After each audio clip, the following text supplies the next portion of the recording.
Question number 23 है, in spherical dome subjected to concentrated load at, ठीक है, subjected to concentrated load at crown और uniformly distributed load.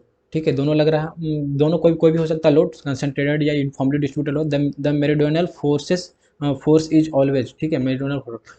ये जो होता है डोम में, ये जो हो गया, ये हो गया मेरिडियन, और इस शेप में जो हो जाएगा इधर से ये हो जाएगा लैटिट्यूड, इसका हो जाएगा, ठीक है, लैटिट्यूड हो जाएगा इस शेप में, इस डायरेक्शन में। तो इस डायरेक्शन में जो हो जाएगा मेरिडियन, इसमें क्या लगेगा, जो फोर्सेस जो डेवलप होगा वो हो जाएगा मेरिडियन, मेरिडियनल फोर्सेस हो जाएगा या मेरिडियनल थ्रस्ट हो जाएगा।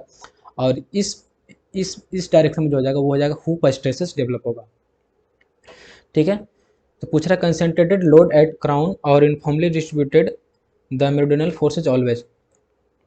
देखते हैं इसको, इसका जो डेरिवेशन उससे। तो देखिए स्फेरिकल डोम में क्या होता है, in case of UDL loading at crown, ठीक, क्राउन पे, इसका जो क्राउन होता है, ये पोजीशन होता है इसका क्राउन, ठीक है, ये क्राउन होता है पोजीशन, इसका क्राउन होता है। In case of UDL loading at the crown, meridional force will always is in be in compressive in nature and the hoop stress will vary from compressive to tensile. ठीक है, और इसका जो hoop stress होगा compression से tensile वो vary करेगा। In case of concentrated load at crown, ठीक, कंसंट्रेटेड लोड एट क्राउन क्या है, मेरिडियनल फोर्स जो will always be in compressive and compressive in nature and hoop stress will always be in tension. ठीक है, means कि जब concentrated load लगेगा तो मेरिडियनल फोर्सेस जो होगा वो तो कंप्रेसिव होगा ही, लेकिन इसमें जो हुप स्ट्रेस जो डेवलप होगा, इसमें जो हुप स्ट्रेस होगा वो सिर्फ टेंसाइल होगा एवरीवेयर। ठीक है, but in case of UDL जब लगेगा तो मेरिडियनल फोर्स कंप्रेसिव होगा, लेकिन उसका जो कारण जो हुप स्ट्रेसेस जो डेवलप होगा उसमें वो का कॉम्प्रेसिव से टेंसाइल वो वेरी करेगा टॉप टू बॉटम। ठीक है, तो देखिए ये जो यहाँ पे क्या हो जाएगा, ये जो है मेरिडियनल थ्रस्ट का है, ठीक है, मेरिडियनल ये थ्रस्ट का फॉर्मूला है, ये है पॉजिटिव में है, ये पूरा वैल्यू क्या है आपका कंप्रेसिव में है। ठीक है, ये कंप्रेसिव में है, ये किसके केस में है, यूडियल के केस में है, ये यूडियल के केस में है।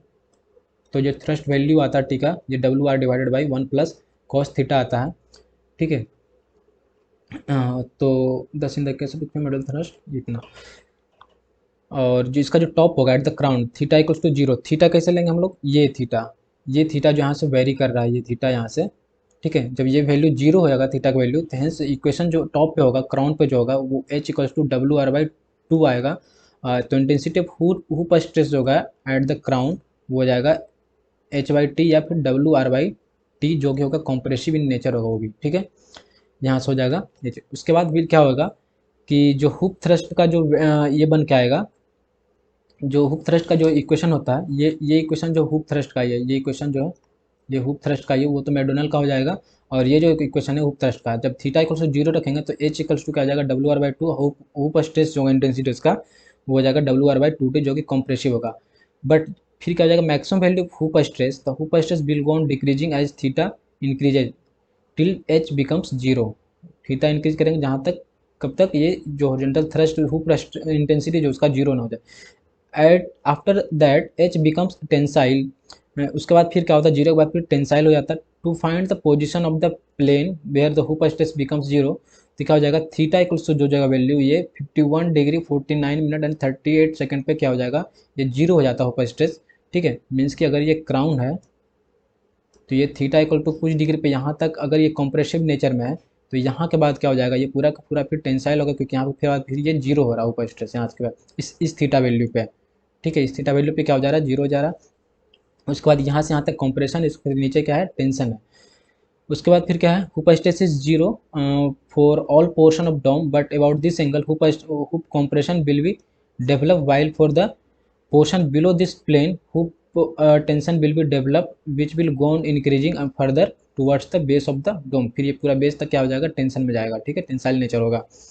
ये हो गया पूरा यूडियल के केस में होगा, ये पूरा वैल्यू होगा। ठीक है, जब कंसंट्रेटेड लोडेड क्राउन पे जब आ जाएंगे, जब क्राउन पे शिफ्ट लग रहा है, तो उस केस में क्या हो जाएगा, जो मेरिडियनल थ्रस्ट का जो वैल्यू आएगा ये आ जाएगा फॉर्मूला उसका। ठीक है, ये भी कॉम्प्रेसिव होगा पूरा नेचर में। और जो हुप स्ट्रेस हो जाएगा ये निगेटिव साइन के साथ में यहाँ पे है, तो ये क्या हो जाएगा, टेंसाइल हो जाएगा पूरा का पूरा। हुप स्ट्रेस जो कंसंट्रेटेड लोड के केस में जो आएगा पूरा का पूरा वो टेंसाइल होगा, minus sign shows that the hoop stress will be tensile throughout, ठीक है, due to concentrated load at crown theta equals to zero, hence H becomes infinite. जहाँ पे क्या होता है, क्राउन पे अगर थीटा इक्वल टू जीरो हो जाएगा तो यहाँ क्या हो जाएगा, इनफाइनाइट हो जाएगा। Therefore any concentrated load in the form of lantern और ऑर्नामेंट ईटीसी, ठीक है, should always be distributed over sufficient area, ठीक है, to reduce the hoop stress at the crown. It is also desirable to thicken the dome at the top to spread the load over the greater area, ठीक है। इससे हम लोग बचाने के लिए क्या करते हैं, ऊपर से ज़्यादा जो इन्फानाइट हो जा रहा है उससे बचाने के लिए हम लोग क्या कर देंगे, टॉप पे या तो डोम हम लोग क्या करेंगे, थिकनेस उसका इंक्रीज कर देंगे, या फिर जो भी हम वहाँ पर बीच में जो ऑर्नामेंटल वगैरह या कुछ जो झूमर वगैरह होता है वो लैंटर्न वगैरह जो लगाते हैं उसको हम कुछ कंसनट्रेटेड एरिया तक का उसको फैला देंगे, ठीक है, स्प्रेड करके लगाएंगे, ठीक है। तो ये हो जाएगा कंसनट्रेट को क्वेश्चन में जाएगा meridional forces compressive and hoop stress tensile हो जाएगा। और ये जो यूडियल के केस में हो जाएगा, ये हो जाएगा यूडियल के केस में जो हो जाएगा मेडोनल फोर्सेस होता है कंप्रेसिव और हुप स्ट्रेस वेरी करता है कंप्रेशन से, टेंशन वेरी करता है, थीटा इक्वल्स टू इतना पे आकर के हुप स्ट्रेस फिर जीरो होता है, फिर अगेन वो टेंशन होता है from the two the bottom of the, ठीक है, बेस ऑफ द स्फेरिकल डोम, यहाँ तक का फिर वो टेंशन में होता है। And in this portion hoop stress will be in compression, ठीक है। होप कि आपको अब समझ में आ गया होगा, ये स्फेरिकल डोम का केस सारा क्लियर हो गया होगा।